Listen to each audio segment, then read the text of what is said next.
Xo'p, Adi aka mana yana ijodga qaytildi. Sizni mana kunda-kunora studiyada ko'ryapmiz. Tarmoqlarda faollashdingiz ancha. Albatta. Bunga nima turtki bo'ldi? Haligi qobig'idan chiqildimi endi? Endi rasm Baxtiyorjon. Umrda bir yashab ketamiz. Ha.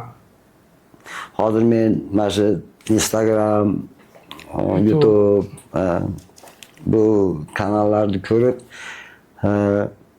xalqdan men minnatdorman-da, xursandman xalqdan.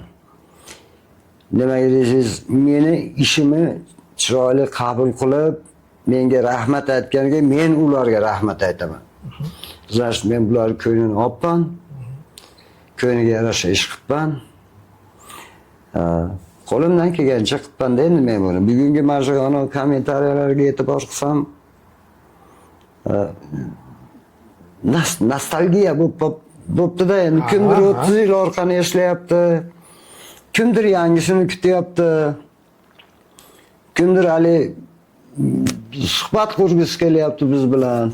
Men bularga bu mana shu Anjan xalqidan, xullas Asakami xalqidan, Anjanimi xalqidan, endi butun O'zbekistonda xalqidan menga shuncha kelayotgan bu informatsiyalarga minnatdorman. Juda ham katta rahmat sizlarga. Meni mehnatimni, endi kichkina qilgan mehnatimni shuncha qadrlab menga juda bir chiroyli so'zlar, chiroyli niyatlarni berganinglar uchun men minnatdorman. Qo'limdan kelsa, yana sizlarning ko'ngillarni olish payida bo'laman. Shu siz aytgan Qobiq. Buni ochamiz endi.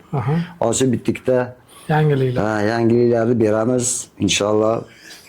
Ajabmas, yana bu ko'nglini yorib kirsam, ko'ngillarni ko'tara olasam, bu men uchun juda katta baxt.